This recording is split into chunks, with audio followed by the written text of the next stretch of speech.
আমার প্রিয় ও স্নেহের 2024 সালের নতুন বছরের নবম শ্রেণীর ছাত্রছাত্রী বন্ধুরা, আশা করি তোমার সবাই ভালো আছো। আজ আমরা যে বিষয়টি নিয়ে আলোচনা করব নবম শ্রেণীর থার্ড সামেটিভ অর্থাৎ তৃতীয় পর্যায়ক্রমিক মূল্যায়নের বাংলার কোশ্চেন পেপার নিয়ে। দেখো সরাসরি স্ক্রিনে কিন্তু আমরা নবম শ্রেণীর থার্ড সামেটিভ অর্থাৎ ফাইনাল পরীক্ষার বাংলার কোশ্চেন পেপারটা দেখতে পাচ্ছ। ফুল মার্কস তোমাদের রয়েছে 90 আর সময় তোমাদের রয়েছে 3 ঘন্টা 15 মিনিট। একে দাগে রয়েছে সঠিক উত্তর নির্বাচন করো যে কোনো 18টি, প্রতিটি প্রশ্নে মান 1 করে 1 × 18 = 18। প্রথম, ধীবর বৃত্তান্ত নাটকটির মূল রচনা মেঘদূতম, কুমার সম্ভবম, অভিজ্ঞান শকুন্তলম, রঘুবংশম। অভিজ্ঞান শকুন্তলম। বীর হনুমান কার আদেশে মঠ অট্টালিকা ভেঙেছেন? চণ্ডী, সীতা, মনসা না অন্নদা? চণ্ডী। ইলিয়াস কত বছর বয়সে সর্বহারা হয়ে পড়েছিল? 70 বছর বয়সে, 72 বছর বয়সে, 74 বছর বয়সে না 76 বছর বয়সে? 70 বছর বয়সে। নবনব সৃষ্টি রচনাংশে যে ভাষাকে লেখক বলেছেন আত্মনির্ভরশীল, হিন্দি, বাংলা, ইংরেজি না সংস্কৃত? সংস্কৃত। পরের প্রশ্ন, হিমালয় রেলরোড যেখান থেকে শুরু হয়েছে দার্জিলিং, শিলিগুড়ি, কার্শিয়াং না কালিম্পং? শিলিগুড়ি। প্রশ্ন, নিস্তব্ধ মুহূর্তগুলি কেঁপে ওঠে নদীর ঢেউয়ে, প্রবল বাতাসে, তীব্র জলস্রোতে, সাগর গর্জনে? সাগর গর্জনে। খেয়া কবিতায় 2 তীরে কটি গ্রাম আছে? 3টি, 4টি, 5টি না 2টি? প্রশ্ন, কামরাঙা লাল মেঘ যার মতো, মৃত মুনিয়ার মতো, লাল বটফলের মতো, চাঁদের জ্যোৎস্নার মতো, মৃত ঢেউয়ের মতো? মৃত মুনিয়ার মতো। নেভে না তার কি নেভে না? বেদনা, দুঃখের আগুন, যন্ত্রণা, ঘরের প্রদীপ? যন্ত্রণা। গাজনের বাজনা বাজা। গাজন অনুষ্ঠিত হয় বৈশাখ মাসে, শ্রাবণ মাসে, আশ্বিন মাসে না চৈত্র মাসে? চৈত্র মাসে।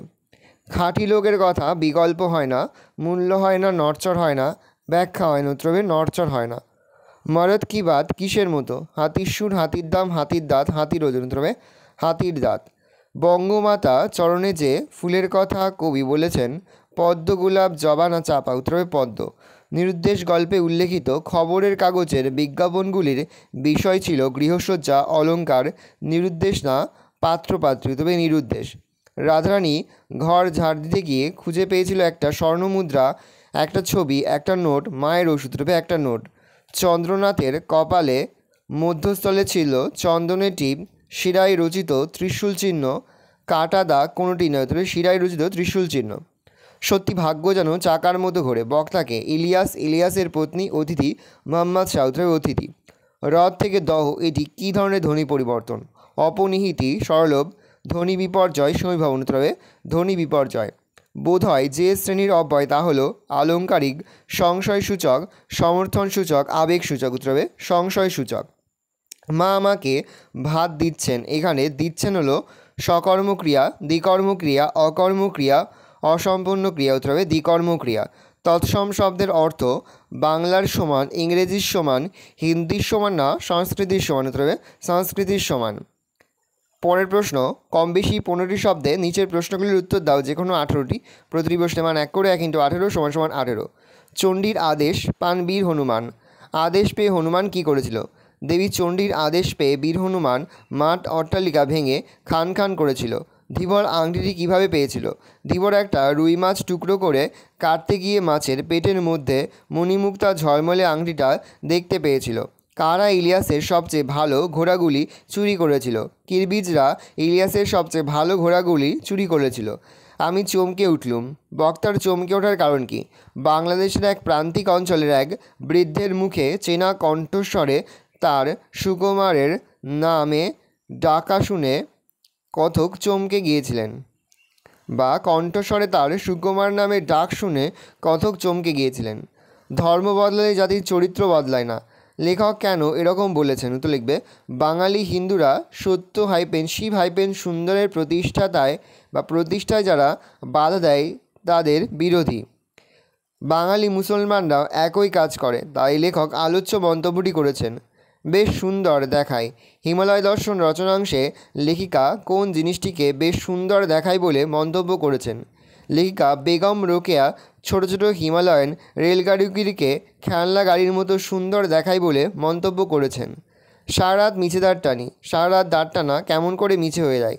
কবির নৌকা তটের কিনারে নোঙরে বাঁধা পড়েছে, দাঁড় টেনে তাকে এগোনো যায় না। রবীন্দ্রনাথ ঠাকুর রচিত খেয়া কবিতাটি কোন কাব্যগ্রন্থের অন্তর্গত? রবীন্দ্রনাথ ঠাকুর রচিত খেয়া কবিতাটি চৈতালি কাব্যগ্রন্থের অন্তর্গত। আবহমান কবিতায় কবি কোথায় গিয়ে দাঁড়াতে বলেছেন? আবহমান কবিতায় কবি নীরেন্দ্রনাথ চক্রবর্তী গ্রাম বাংলার গরিবের উঠোনে লাউ মাচার পাশে গিয়ে দাঁড়াতে বলেছেন।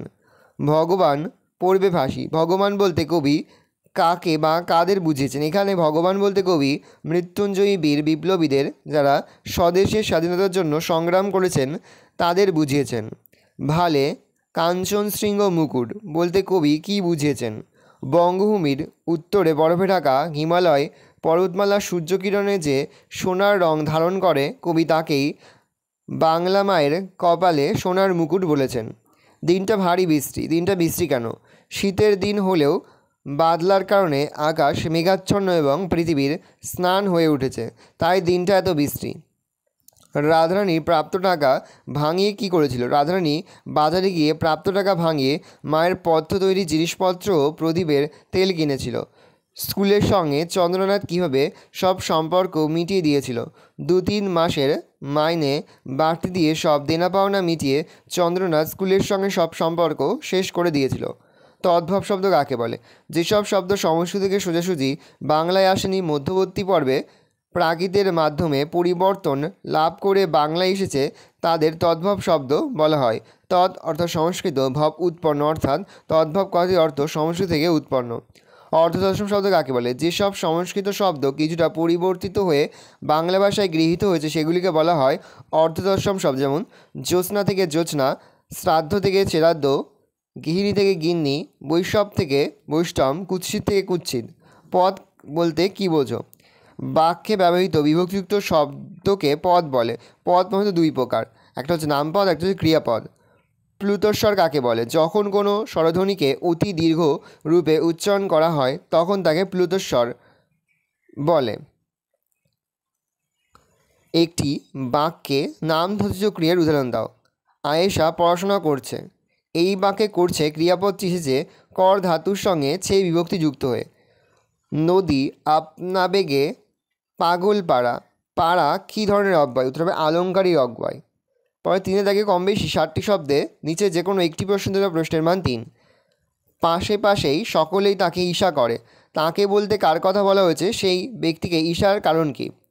উদ্দিষ্ট ব্যক্তি। লিও টলস্টয় রচিত ইলিয়াস গল্প থেকে উদ্ধৃতাংশে তাকে বলতে কাহিনীর প্রধান চরিত্র বাকির জনগোষ্ঠীভুক্ত ইলিয়াসকে বোঝানো হয়েছে। ঈর্ষার কারণ: 35 বছরের অক্লান্ত পরিশ্রমে ইলিয়াস বিপুল সম্পত্তির মালিক হয়ে ওঠে। 200 ঘোড়া, 150 গরুমোষ, 1200 ভেড়া, ভাড়াটে মজুরদের মনিব হয়ে ওঠে ইলিয়াস। তার এই সমৃদ্ধি এবং প্রচুর ধনসম্পত্তি দেখেই প্রতিবেশীরা হিংসা করতে শুরু করে।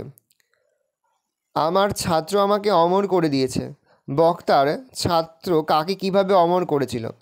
নারায়ণ গঙ্গোপাধ্যায়ের দাম ছোট গল্পে ছাত্র তার ছোটোবেলার অঙ্কের মাস্টারমশাইকে অমর করে দিয়েছে। অমরত্ব দান: অঙ্কে অসাধারণ দক্ষ মাস্টারমশাই ভাবতেই পারতেন না যে তার ছাত্ররা অঙ্ক পারবে না। মেরে বকে ছাত্রদের নিয়ে অঙ্ক শেখাতে চাইতেন, ফলে ছাত্রদের কাছে তিনি ছিলেন বিভীষিকা। তার এক ছাত্র সুকুমার পরবর্তীকালে মাস্টারমশাইকে নিয়ে তার বিভীষিকাময় অভিজ্ঞতা একটি পত্রিকায় লিখেছিলেন। সেটি পড়েই মাস্টারমশাইয়ের মনে হয়েছিল ছাপার অক্ষরে তার কথা লিখে তাকে অমর করে দিয়েছে। 4 দাগে রয়েছে কম বেশি 60টি শব্দে নিচের যে কোনো একটি প্রশ্ন দিল, প্রশ্নের মান 3। বিপাকে ভবন ছাড়ি প্রজা দিল রর। রর শব্দের অর্থ কী? কোথাকার প্রজারা কী কারণে বিপাকে পড়েছিল? কলিঙ্গ দেশে ঝড় বৃষ্টি কাব্যাংশ থেকে নেওয়া উদ্ধৃতাংশে উল্লেখিত রর শব্দের অর্থ পালিয়ে যাওয়া। বিপাকে পড়ার কারণ: দেবী চণ্ডীর ইচ্ছানুযায়ী কলিঙ্গের প্রবল ঝড় বৃষ্টি বিপর্যয় ডেকে আনে। আকাশ ঘন মেঘে ঢেকে যায়। ঘন অন্ধকারে প্রজাদের নিজেদের চেহারা পর্যন্ত দেখার উপায় থাকে না। প্রবল বৃষ্টির সঙ্গে মেঘের গভীর গর্জন ও ঝড়ের তাণ্ডবে সেখানকার প্রজারা বিপদের আশঙ্কায় ঘরবাড়ি ছেড়ে পালিয়ে যায়। পৃথিবীতে কত দ্বন্দ্ব, কত সর্বনাশ, একথা বলতে কবি কী বোঝাতে চেয়েছেন? খেয়া কবিতায় উদ্ধৃত পংক্তিতে কবি রবীন্দ্রনাথ নাগরিক জীবন ও গ্রামীণ জীবনের একটি তুলনামূলক ছবি পাঠকের সামনে তুলে ধরেছেন। নাগরিক জীবন ক্ষমতা দখলের লড়াইয়ে উত্তাল, রাষ্ট্রনায়কেরা সেখানে আত্মপ্রতিষ্ঠার লড়াইয়ে ব্যস্ত। ঘটে চলেছে সাম্রাজ্যের উত্থান হাইপেন পতনের কাহিনী। ইতিহাসের অধ্যায় পাল্টে যায় রক্ততার পথ ধরে। মানুষ পারস্পরিক হানাহানি ও দ্বন্দ্বে লিপ্ত হয়। এই হিংসা ও লড়াইই পৃথিবীর বুকে ডেকে আনে চরম সর্বনাশ। পাতে দাগে রয়েছে কম বেশি 60টি শব্দে নিচে যে কোনো একটি প্রশ্ন তোলা প্রশ্নের মান 3। ইহার সৌন্দর্য বর্ণাতীত। কিসের কথা বলা হয়েছে? প্রথম তাকে সামনাসামনি দেখার দৃশ্যটি উল্লেখ করো। হিমালয় দর্শন রচনায় রেলপথে যাওয়ার সময় লেখিকা বেগম রোকেয়া যে জলপ্রপাতগুলি দেখেছিলেন আলোচ্য উদ্ধৃতাংশে সেগুলির কথা বলা হয়েছে। সামনাসামনি দেখার দৃশ্য। লেখিকা মনের মধ্যে পাহাড়ের পাষাণ হৃদয় ভেদ করে ঝর্ণার ছুটে চলা বিস্ময় জাগান। যখন একটা বড় ঝর্ণার কাছে ট্রেন থামে তখন লেখিকার মনে হয় যে তাদের প্রাণ ভরে জলপ্রবাহ দেখার সুযোগ করে দিতেই ট্রেন থেমেছে। পরে অবশ্য জানতে পারেন জল পরিবর্তনের জন্য ট্রেনের এই থামা। তবে তাদের ঝর্ণা দেখার আশঙ্কা এই কারণেই পূর্ণ হয়েছিল। বাঙালির হিয়া অমিয়া মুথিয়া নিমায় ধরেছে কয়া। পংক্তিটির তাৎপর্য বিশ্লেষণ করো। সত্যেন্দ্রনাথ দত্তের লেখা আমরা কবিতা থেকে উদ্ধৃত পংক্তিটি নেওয়া হয়েছে। পংক্তিটির আক্ষরিক অর্থ হল বাঙালির হৃদয়ের অমৃত মন্থন করে মহাপ্রভু শ্রীচৈতন্যদেব দেহ ধারণ করেছেন। অমিয় শব্দের অর্থ অমৃত বা সুধা, অর্থাৎ যা পান করলে আমরা অমর হওয়া যায় বা যা পান করলে অমর হওয়া যায়। কিন্তু এক্ষেত্রে অমিয় বলতে বাঙালির হৃদয়ের যাবতীয় সদ্গুণ যেমন দয়া হাইপেন প্রেম হাইপেন ভালোবাসা হাইপেন ভক্তি হাইপেন সততাকে বোঝানো হয়েছে। বাঙালির হৃদয়ে এই যাবতীয় গুণই মহাপ্রভু শ্রী চৈতন্যের মধ্যে প্রকাশিত হয়েছে। 6 দাগে রয়েছে কম বেশি 60টি শব্দে নিচে যে কোনো একটি প্রশ্নের উত্তর দাও প্রশ্নের মান 3। শকুন্তলা অপমানিত হলেন রাজসভায়। শকুন্তলার অপমানের কারণ কী? শকুন্তলার পরিচয়। শকুন্তলা ছিলেন মহর্ষি কর্ণের পালিতা কন্যা। শকুন্তলার অপমানের কারণ। দুষ্মন্ত যখন শকুন্তলাকে বিবাহ করে তার কাছ থেকে বিদায় নিয়েছিলেন তখন তাকে একটি আংটি পরিয়ে দিয়েছিলেন। শকুন্তলাকে দুষ্মন্তের কাছে পাঠানোর সময়ে শকুন্তলার সখীরা মনে করে যে দুর্বাসার অভিশাপে ব্যর্থ করার জন্য এই আংটিটি হবে স্মারকচিহ্ন। কিন্তু দুর্ভাগ্যবশত যাওয়ার পথে স্নানের সময় শকুন্তলার হাত থেকে আংটিটি খুলে জলে পড়ে যায়। রাজসভায় শকুন্তলা কোনো স্মারকচিহ্ন দেখাতে না পারায় অপমানিত হয়। তা তোর জীবিকা বেশ পবিত্র বলতে হয় দেখছি।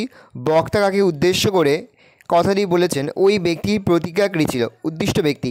কালিদাসের ধীবর বৃত্তান্ত থেকে নেওয়া নাট্যদৃশ্যে রাজশ্যালক ধীবরকে উদ্দেশ্য করে প্রশ্নোদিত মন্তব্যটি করেছেন। উদ্দিষ্ট ব্যক্তির প্রতিক্রিয়া। ধীবরের পেশা নিয়ে রাজশ্যালক ব্যঙ্গ করলে ধীবর তার তীব্র প্রতিবাদ করে। সেই রকম কথা বলতে রাজশ্যালককে নিষেধ করে এবং আরও বলে মানুষ যে বৃত্তি নিয়ে জন্মেছে তা নিন্দনীয় হলেও কখনও পরিত্যাগ করা উচিত নয়। বেদজ্ঞ ব্রাহ্মণের উদাহরণ দিয়ে সে জানায় সবে দায়পরবশ হলেও যজ্ঞের পশুবধের সময় নির্দয় হয়, অর্থাৎ কোনো পেশায় সম্পূর্ণভাবে ত্রুটিহীন নয়। 7 দাগে রয়েছে কম বেশি 60টি শব্দে নিচে যে কোনো একটি প্রশ্নের মান 3। 1 মাসের মধ্যেই আমার পরিকল্পনা বাস্তবে পরিণত হলো। কোন পরিকল্পনার কথা বলা হয়েছে লেখো। উত্তর লিখবে। স্বর্ণপণির পাতা খেয়ে গিরিবাসী উকিল জয়গোপাল মিত্র সেরে যাওয়ার পরে গিরিতে এই ওষুধের কথা ছড়িয়ে পড়ে, কিন্তু শুকনো পাতা গুঁড়ো করে দুধে মিশিয়ে খাওয়ার প্রাচীন পদ্ধতিটা শঙ্করের ভালো লাগছিল না। তাই তিনি স্বর্ণপণির বড়ি তৈরির পরিকল্পনা নেন। 25 বছরের জন্মদিনে গরমের ছুটিতে বাড়িতে বসে তিনি একটা কল বানান, যার হাতল ঘোরালে কলের নিচে দিয়ে বেরিয়ে আসে একটার পরে একটা বড়ি। সেই মুহূর্তে এই বড়ির নাম তিনি দেন মিরাকিউরাল। কথাটা শুনে আমার মনে একটা মিশ্র ভাবনা দেখা দিল। মন্তব্যটি ব্যাখ্যা করো। সান্ডার্স প্রফেসর শঙ্কুর মিরাকিউলার বড়ির কেমিক্যাল অ্যানালিসিস করিয়ে আনার পরে দেখা যায় সেখানে সমস্ত রকম ভিটামিন তো আছেই, তার সঙ্গে পটাশিয়াম, ক্যালসিয়াম, ফসফরাস, আয়োডিন ইত্যাদি উপাদানও আছে। আর আছে এমন একটি উপাদান যার কোনো পরিচয় রসায়নে নেই, যে কারণে কোনো ল্যাবরেটরিতে কৃত্রিম উপায়ে এই ওষুধ তৈরি করা যাবে না। শঙ্কুই সেই ওষুধের একমাত্র স্বত্বাধিকারী। কথাটি শঙ্করের মধ্যে মিশ্র ভাব জাগায়। তার কারণ ওষুধ শুধু তার জিনিস ভাবতে ভালো লাগলেও ওষুধটাকে বাজারে ছাড়া না গেলে কোটি কোটি মুমূর্ষু মানুষ এর সাহায্য থেকে বঞ্চিত হবে। 8 দাগে রয়েছে কম বেশি 150 শব্দে নিচে যে কোনো একটি প্রশ্ন দেওয়া প্রশ্নের মান 5। প্রথম, চন্দ্রনাথ গল্পে চন্দ্রনাথের চরিত্রের বৈশিষ্ট্য আলোচনা করো। দেখে নাও, আমি আর মুখে বলছি না, মুখে বললে ভিডিওটা এটা বড় তোমাদের অসুবিধা হবে। আমি আস্তে আস্তে স্ক্রল ডাউন করে তুমি কিন্তু অবশ্যই ভিডিওকে থামিয়ে বা স্ক্রিনশট নিয়ে কিন্তু সম্পূর্ণ উত্তর তোমাদের খাতাতে নোট ডাউন করে নেবে। প্রথম পয়েন্ট করবে অহংকারী। দেখে নাও, পরের পয়েন্ট করবে দাম্ভিকতা। পরের পয়েন্ট করবে সৌজন্যতার অভাব। পরের প্রশ্ন 8-2 রয়েছে আগত্য রাধারানী কাঁদিতে কাঁদিতে ফিরল। রাধারানী কোথা থেকে ফিরল, সে কাঁদছিল কেন? উদ্দিষ্ট স্থান। পয়েন্ট করবে রাধারানী কাঁদার কারণ। প্রথম পয়েন্ট করবে পথ্য সংগ্রহের প্রচেষ্টা। পরের পয়েন্ট করবে ব্যর্থতা ও পুনঃপ্রচেষ্টা। পরের পয়েন্ট করবে হতাশজনক পরিণতি। ভালো করে দেখে নাও, তোমরা কিন্তু অবশ্যই ভিডিওতে থামিয়ে বা স্ক্রিনশট নিয়ে কিন্তু সম্পূর্ণ উত্তর খাতে নোট ডাউন করে নেবে। 9 দাগে রয়েছে কম বেশি 150 শব্দে নিচে যে কোনো একটি প্রশ্ন দেওয়া প্রশ্নের মান রয়েছে 5। খেয়া কবিতায় রবীন্দ্রনাথ ঠাকুর নগর ও গ্রাম জীবনে যে তুলনামূলক ছবিটি তুলে ধরেছেন তা নিজের ভাষায় লেখো। পয়েন্ট করবে কথামুখ। পরের পয়েন্ট করবে আত্মীয়তার বন্ধন। তারপরের পয়েন্ট করবে হৃদয়ের যোগাযোগ। ভালো করে দেখে নাও। শেষ পয়েন্ট করবে সহজ সরল পল্লী জীবন। পরের প্রশ্ন 9-2 আকাশের 7টি তারা কবিতায় জীবনানন্দের প্রকৃতি চেতনার সংক্ষিপ্ত পরিচয় দাও। পয়েন্ট করবে কবির প্রকৃতি চেতনা। ভালো করে দেখে নাও। তারপরের পয়েন্ট করবে দিগন্তরেখায় বিলীন। তারপরের পয়েন্ট করবে এলোকেশী কন্যা। তার পয়েন্ট করবে সন্ধ্যার রূপ। ভালো করে দেখে নাও। শেষ পয়েন্ট করবে শেষের কথা। 10 দাগে রয়েছে কম বেশি 150টি শব্দে নিচে যে কোনো একটি প্রশ্ন দেওয়া প্রশ্নের মান 5। প্রথম, কার্সিয়াং যাত্রাপথে হিমালয়ের যে সৌন্দর্য দেখে লেখিকা মুগ্ধ হয়েছিলেন তার স্বরূপ বিশ্লেষণ করো। অথবা আসতে পারে ঘুরিয়ে, হিমালয় দর্শন রচনাটি অবলম্বন করে লেখিকার শিলিগুড়ি থেকে কার্সিয়াং যাত্রাপথের বর্ণনা দাও। পয়েন্ট করবে কার্সিয়াংয়ের উচ্চতা। পরের পয়েন্ট করবে যাত্রাপথের সৌন্দর্য। পরের পয়েন্ট করবে সবুজ অরণ্য। পরের পয়েন্ট করবে কুয়াশার আস্তরণ। পরের পয়েন্ট করবে প্রাকৃতিক শোভা। পরের পয়েন্ট করবে ঘন কেশরাশি। পরের পয়েন্ট করবে জলপ্রপাতের সৌন্দর্য। ভালো করে দেখে নাও। আমি আস্তে আস্তে স্ক্রল ডাউন করে তুমি কিন্তু অবশ্যই ভিডিওকে থামিয়ে বা স্ক্রিনশট নিয়ে কিন্তু সম্পূর্ণ উত্তর তোমাদের খাতাতে নোট ডাউন করে নেবে। এখান থেকেই তোমরা কিন্তু প্রশ্নের উত্তরগুলো মুখস্থ করে ফেলবে। 10-2 রয়েছে অধিকাংশ নিরুদ্দেশের বিজ্ঞাপনের ইতিহাসও এই বিজ্ঞাপনের কোন ইতিহাসের কথা এখানে বলা হয়েছে নিজের ভাষায় লেখো। বিজ্ঞাপনের ইতিহাস। ভালো করে দেখে নাও।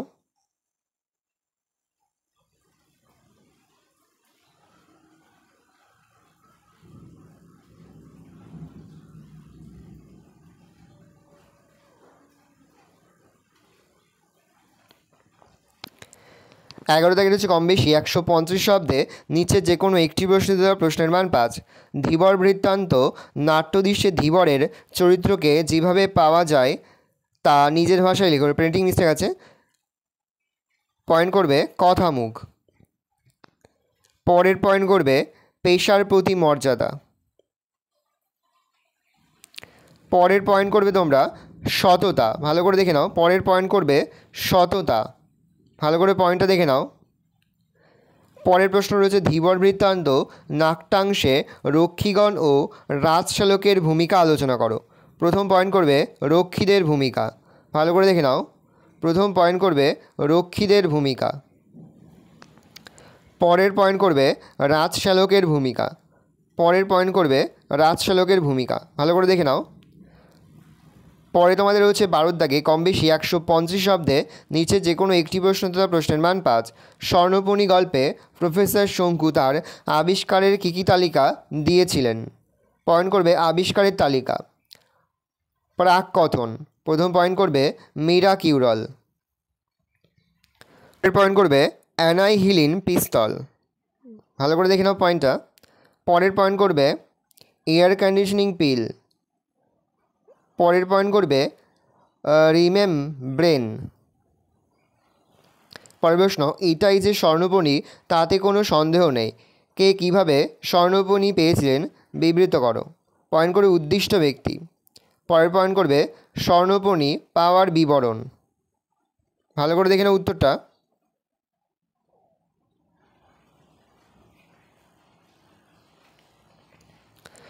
পরের 13 দাগে কম বেশি 300 শব্দে নিচে যে কোনো একটি বিষয় অবলম্বনে প্রবন্ধ রচনা করো। প্রশ্নের মান 10। বাংলার উৎসব, বিজ্ঞান ও কুসংস্কার, পরিবেশ রক্ষায় ছাত্র সমাজ, একজন আদর্শ মহাপুরুষ, দেশভ্রমণ শিক্ষার অঙ্গ। 14 দাগে রয়েছে নির্দেশ অনুসারে নিচে যে কোনো একটি প্রশ্ন দেওয়া। প্রশ্নের মান 4। প্রথম, প্রদত্ত অংশের ভাবার্থ, প্রিন্টিং মিসে গেছে, ভাবার্থ লেখো। ভালো করে প্রথমে পড়ে নেবে, তারপরে কিন্তু এটার ভাবার্থ লিখবে। ভালো করে দেখে নাও প্রশ্নটা। পরে হচ্ছে প্রদত্ত রচনার 1/3 শব্দের মধ্যে সারাংশ লেখো। পরে হচ্ছে সারাংশ লেখো। এটা প্রথমে পড়ে নেবে, পড়ে বুঝে তারপরে কিন্তু এটার সারাংশ লিখবে। ভালো করে দেখে নাও।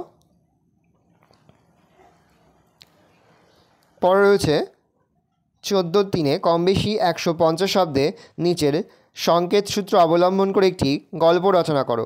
ভালো করে দেখে নাও। পরে রয়েছে ভাব সম্প্রসারণ করো। স্বার্থমগ্ন যে জন বিমুখ বৃহৎ জগৎ হতে সে কখনো শেখেনি বাঁচিতে। ভালো করে দেখে নাও। এই রয়েছে টোটাল তোমাদের থার্ড সামেটিভ অর্থাৎ ফাইনাল পরীক্ষার নবম শ্রেণীর বাংলার কোশ্চেন পেপার। ভালো তোমার কোশ্চেনটা দেখে নাও। আশা করি ভিডিওটা ভালো লেগেছে। ভিডিও ভালো লাগলে ভিডিও লাইক করতে একদমই ভুলবে না। আর আমার চ্যানেল নতুন হাত লাল কালার সাবস্ক্রাইব প্রেস করে পাশে বেল আইকনটা প্রেস করো, যখন নতুন করে ভিডিও আপলোড করি সবার ফার্স্ট নোটিফিকেশন তোমরা পেয়ে যাও। আর এই ভিডিওটি তোমার বন্ধুবান্ধবী আত্মীয়স্বজন সবার মধ্যে কিন্তু অনেক শেয়ার করে যারা বছর নবম শ্রেণীতে পড়ছে। আমরা কিন্তু ইতিমধ্যে নবম শ্রেণীর প্রতি বিষয়ের সিলেবাস, প্রশ্নকার এবং নমুনা প্রশ্নপত্র কিন্তু আপলোড করে দিয়েছি। তোমরা যদি এখনও পর্যন্ত সেই ভিডিওগুলো না দেখে থাকো, ভিডিওগুলো কিন্তু তাড়াতাড়ি দেখে নাও। তোমাদের সকলকে জানাই আগাম পরীক্ষার অনেক শুভেচ্ছা এবং অভিনন্দন। একেবারে ভিডিও শেষে স্ক্রিনে তোমরা একটা প্লেলিস্ট দেখতে পারবে, তারপরে ক্লিক করলে সমস্ত ভিডিওগুলো কিন্তু তোমরা পর দেখে নিতে পারবে। কোনো প্রশ্নের উত্তর লিখতে বা বুঝতে যদি কোনো রকম অসুবিধা হয় তাহলে কিন্তু নির্দ্বিধায় কমেন্ট সেকশনে কমেন্ট করে জানাতে একদমই ভুলবে না। তাহলে তোমরা কোশ্চেন পেপারটা দেখে নাও। এই রয়েছে টোটাল তোমাদের নবম শ্রেণীর ফাইনাল পরীক্ষার বাংলার কোশ্চেন পেপার।